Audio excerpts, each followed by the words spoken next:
বিজ্ঞ আলোচকবৃন্দ এবং এই সভায় উপস্থিত প্রিয় ভাই, আমি আমাদের ভাইস চেয়ারম্যান জনাব ইকবাল হাসান মাহমুদ টুকুর সঙ্গে একমত। দিবস বলছি কেন? আমাদের নেতা তারেক রহমান সাহেব কি মুক্ত হয়েছেন? তিনি মুক্ত হননি। কারাবন্দী দিবস কেন? তো আমরা তার কারাবন্দী হয়েই আছেন তিনি সবসময়। গত 12 বছর ধরে তিনি কারাবন্দী হয়ে আছেন। আমরা খুব গভীরভাবে উপলব্ধি করেছি যে একটি আদর্শকে, একটি দর্শনকে, একটি রাজনীতিকে বিলুপ্ত করে দেওয়ার জন্য, তাকে এই বাংলাদেশের মাটিতে যেন এটা থাকতে না পারে, তার জন্য একটা জাতীয় এবং আন্তর্জাতিক চক্রান্ত দীর্ঘদিন ধরে চলে আসে। তারই ফলশ্রুতিতে আমরা দেখেছি আমাদের দলের প্রতিষ্ঠাতা শহীদের ঘোষক শহীদ প্রেসিডেন্ট জিয়াউর রহমানকে নির্মমভাবে হত্যা করা হয়েছে। তারই ফলশ্রুতিতে আমরা দেখেছি যে দীর্ঘ 9 বছর এই দেশে গণতন্ত্রকে ধ্বংস করা হয়েছে। তারই ফলশ্রুতিতে আমরা দেখেছি যে দেশনেত্রী বেগম খালেদা জিয়া, যিনি সেই গণতন্ত্র এবং জাতীয়তাবাদী রাজনীতিকে ধারণ করে পতাকা তুলে ধরেছিলেন, তাকে কারা অন্তরীণ করা হয়েছে। ঠিক একই ষড়যন্ত্রের কারণে আজকে আমাদের নেতা জনাব তারেক রহমানকে আজকে নির্বাসিত করে রাখা হয়েছে। সুধীবৃন্দ, আজকের বাংলাদেশের যে সংকট, এই সংকটটা অত্যন্ত গভীর সংকট। এই সংকট শুধুমাত্র একটি নির্বাচনের নয়, একটি দলের নয়, এই সংকট হচ্ছে আজকে সমগ্র জাতির সংকট। 1971 সালে আমরা যে স্বাধীনতা যুদ্ধ করেছিলাম, মুক্তিযুদ্ধ করেছিলাম, যে চেতনা আমাদের সামনে ছিল যে একটা গণতান্ত্রিক রাষ্ট্র ব্যবস্থা, একটা মুক্ত রাষ্ট্র, একটা মুক্ত সমাজ আমরা গঠন করব, সেই চেতনাকে সম্পূর্ণরূপে ধূলিসাৎ করে দেওয়া হয়েছে এবং তাকে ধ্বংস করা হয়েছে। এবং আপনার নিশ্চয়ই মনে আছে, এখানে যারা আছেন সবাই জানেন যে 1975 সালে একইভাবে সেই চেতনাকে ধ্বংস করার জন্য একদলীয় শাসন ব্যবস্থা বাকশাল প্রতিষ্ঠা করা হয়েছে। আজকে তারই ধারাবাহিকতায় এই দেশে আবার একদলীয় শাসন ব্যবস্থা প্রতিষ্ঠা করবার জন্য সমগ্র রাষ্ট্র ব্যবস্থাকে কুক্ষিগত করা হয়েছে।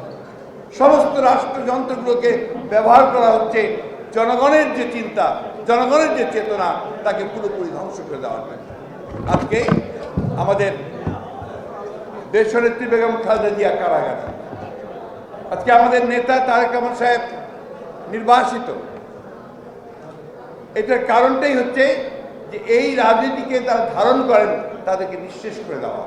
আজকে এখানে যারা আছেন, সামনে যারা আছেন, এমন একজন কেউ নেই যার বিরুদ্ধে মামলা নেই, যাকে বারবার জেলে যেতে না হয়েছে। আজকে সারা বাংলাদেশে আমরা যে তথ্য নিয়েছি, সেই তথ্যে আমরা দেখেছি যে প্রায় 25 লক্ষর ওপরে আমাদের নেতা কর্মী ও সাধারণ মানুষের বিরুদ্ধে মামলা দেওয়া হয়েছে। আমি গত পরশু লোয়ার কোর্টে, আমাদের ঢাকা কোর্টে গিয়েছিলাম। সেখানে ক্যান্টনমেন্ট থানার 148 জন এসেছিলেন তাদের মামলায় হাজিরা দিতে। এর মধ্যে একজন ভদ্রলোক, বয়স 91 বছর, তিনি আমার পাশে আমাদের সানাউল্লাহ সাহেবের চেম্বারে বসা ছিলেন। আমাকে বললেন যে দেখেন, আমি এই বৃদ্ধ বয়সে কোন নাশকতা করতে গেছি, আমার বিরুদ্ধে নাশকতার মামলা দিয়েছে এবং আমি 1 বছর ধরে বাড়িতে যেতে পারি না। আজকে আপনি সেই তেঁতুলিয়া থেকে টেকনাফ পর্যন্ত সব জায়গায়, সমস্ত গ্রামে দেখবেন আমাদের নেতাকর্মী, সাধারণ মানুষ, তারা আজকে মামলায়, মোকদ্দমায় জর্জরিত হয়ে গেছে। উদ্দেশ্যটা কি? উদ্দেশ্য একটাই, যে এই রাজনীতি যারা করে, এই রাজনীতির চিন্তা যারা ধারণ করে, তাদেরকে নিশ্চিহ্ন করে দিতে হবে। কিন্তু বন্ধুগণ, এই রাজনীতি তো সাধারণ মানুষ করে। বিএনপির শক্তি কোথায়? বিএনপির শক্তি হচ্ছে সাধারণ মানুষের কাছে। আমরা বারবার লক্ষ্য করেছি যে বিএনপিকে যতই ধ্বংস করে ফেলার চেষ্টা করা হয়, বিএনপি আবার সেই ফিনিক্স পাখির মতোই জেগে ওঠে।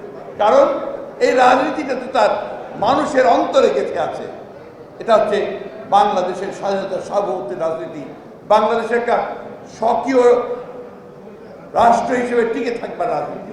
আজকে সেই জন্যই আমরা খুব পরিষ্কার করে বলতে চাই, খুব স্পষ্ট করে বলতে চাই, যতই অত্যাচার আসুক, নির্যাতন আসুক, নিপীড়ন আসুক, আমরা এই বাংলাদেশি জাতীয়তাবাদের যে রাজনীতি, সেই রাজনীতিকে ধারণ করে এই পতাকাকে তুলে ধরে আমরা সামনের দিকে এগিয়ে যাব।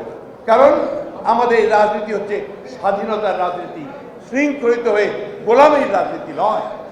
বন্ধুগণ, আমি গত পরশু কোর্টে গিয়েছিলাম ম্যাডামের সঙ্গে, তার কোর্টে, জেলখানার কোর্টে দেখা করতে, তার সঙ্গে দেখা হয়েছে।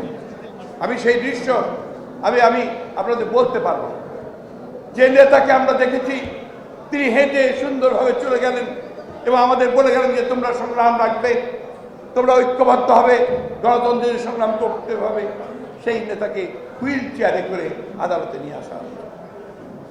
তিনি বলেছেন প্রথমবারের মতো যে আমি অসুস্থ, আমি অত্যন্ত কষ্ট পাচ্ছি আমার অসুখে, তার আর্থ্রাইটিস। আজকে আমাদের ভারপ্রাপ্ত নেতা তিনি বিদেশে, আমাদের অসংখ্য হাজার হাজার মানুষ কারাগারে, আমাদের বন্ধুরা সবাই কারাগারে, সহকর্মীরা কারাগারে। তাই বন্ধুগণ, আজকে জাতির প্রয়োজনে, শুধু দলের প্রয়োজনে নয়, জাতির প্রয়োজনে আজকে আমাদের ঐক্যবদ্ধ হতে হবে এবং আমাদেরকে এই অবস্থা থেকে মুক্তি পাওয়ার জন্য, আমাদের এই একদলীয় শাসন ব্যবস্থা যে চক্রান্ত, সেই চক্রান্তকে ধ্বংস করে দেওয়ার জন্য আমাদেরকে সবাইকে ঐক্যবদ্ধ হয়ে আমাদেরকে লড়াই করতে হবে, সংগ্রাম করতে হবে, আন্দোলন করতে হবে। এবং ইনশাআল্লাহ আমরা আশাবাদী। অতীতে বারবার চেষ্টা হয়েছে বিএনপিকে ধ্বংস করবার, কিন্তু বিএনপিকে কেউ ধ্বংস করতে পারেনি। ইনশাআল্লাহ এবারও বিএনপি জেগে উঠবে, ফিনিক্স পাখির মতোই জেগে উঠবে ইনশাআল্লাহ। আমি আজকে আমাদের নেতা জনাব তারেক রহমান সাহেবের এই কারাবন্দী দিবসের উপলক্ষে একটি কথা বলতে চাই। তারেক রহমান সাহেব সম্পর্কে অযথা উদ্দেশ্য প্রণীতভাবে তার বিরুদ্ধে মিথ্যা প্রচারণা করা হচ্ছে দীর্ঘদিন ধরে, অথচ আজ পর্যন্ত তারেক রহমান সাহেবের বিরুদ্ধে একটি মামলাও তারা প্রমাণ করতে পারেনি। যে বিচারক তাকে মুক্তি দিয়েছিলেন, সেই বিচারককে ছেড়ে পালিয়ে যেতে হয়েছে, দেশ ছেড়ে চলে যেতে হয়েছে। আর আমরা সবাই জানি যে সত্য কথা বলার জন্যে আমাদের প্রধান বিচারপতি সিরাজ সাহেবকে দেশ ছেড়ে চলে যেতে হয়েছে। আজকে সেই অবস্থায় এই দেশে গণতন্ত্র নেই, কথা বলার স্বাধীনতা নেই। এটাকে এখন তুলনা করা হয় বিদেশি পত্রিকায়, বিদেশি সংবাদ মহলে, যে বাংলাদেশ এখন উত্তর কোরিয়ার মতো হয়ে গেছে, অর্থাৎ যেখানে মানুষের কোনো স্বাধীনতা নেই। এই চক্র আমাদের ভাঙতে হবে, এই ব্যূহ ভাঙতে হবে, ভেঙে আমাদেরকে এই অন্ধকার থেকে আলোতে বেরিয়ে আসতে হবে। বন্ধুগণ, আসুন আজকে আমরা এই দিবস উপলক্ষে আমাদের নেতাকে মুক্ত করবার জন্য, নেত্রীকে মুক্ত করবার জন্য আমরা সেই শপথ নিয়ে সামনের দিকে এগিয়ে যাই। আমরা খুব খুশি হয়েছি যে ছাত্রদল তার ডাকসুতে নির্বাচন করার সিদ্ধান্ত নিয়েছে। জয় পরাজয় বড় কথা নয়, ছাত্রদলের অস্তিত্ব সেখানে প্রমাণ করবার জন্য এটার খুব প্রয়োজন ছিল এবং এটাকে কেন্দ্র করে আমরা ছাত্রদল সামনের দিকে এগিয়ে যাবো ইনশাআল্লাহ, আমরা সে বিশ্বাস। আরেকটি কথা বলে শেষ করব। এই সরকার তাদের দুর্নীতিকে ঢেকে রাখার জন্য সব রকম আর্থিক যে ব্যয়, সেটা জনগণের উপরে চাপিয়ে দিচ্ছে। আপনারা দেখেছেন যে গ্যাসের দাম বাড়ানোর কথা চিন্তা করা হচ্ছে। সেই গ্যাসের দাম বাড়ানোর ব্যাপারে আমরা খুব স্পষ্ট বলতে চাই, গ্যাসের দাম বাড়ানো যাবে না। যদি গ্যাসের দাম বাড়ানো হয় তাহলে অবশ্যই জনগণ তা প্রতিরোধ করবে। আপনাদের সকলকে ধন্যবাদ। তারেক রহমান সাহেব জিন্দাবাদ, দেশনেত্রী বেগম খালেদা জিয়া জিন্দাবাদ, জিয়াউর রহমান অমর।